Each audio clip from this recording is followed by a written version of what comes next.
Hey everyone, so this is your video for week 2. I want to start by talking a little bit about the weekly material. So you should be reading chapter 2 from the Hillary Potter textbook, which is titled Illuminating Intersectionality.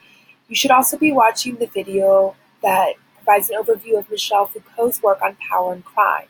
So the reason why I wanted you to get a little bit of exposure to his work is he did a lot of work on understanding how power operates in more covert ways with respect to the criminal system.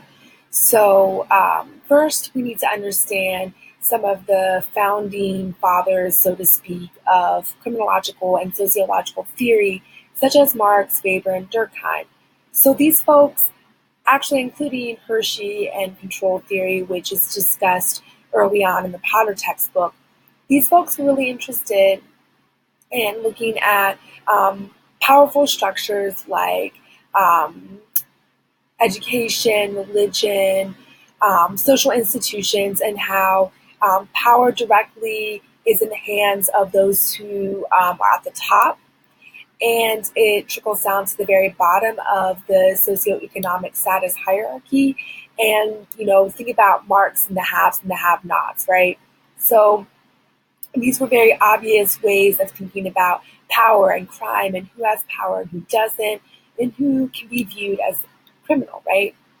But Michel Foucault would say that we need to focus less on structure and look at the ways in which power operates within social institutions in a more self-regulating way.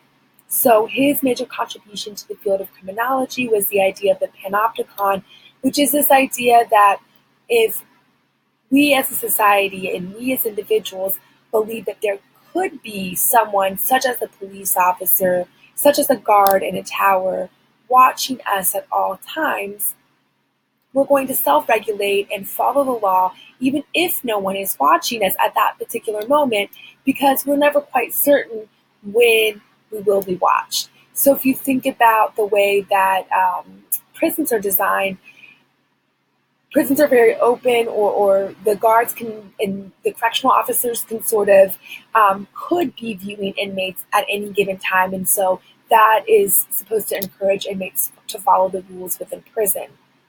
And so if you think about more contemporary issues, if you think about police surveillance cameras, if you think about stoplight cameras and things like that, these are all sort of self-regulating things in terms of Michel Foucault's work.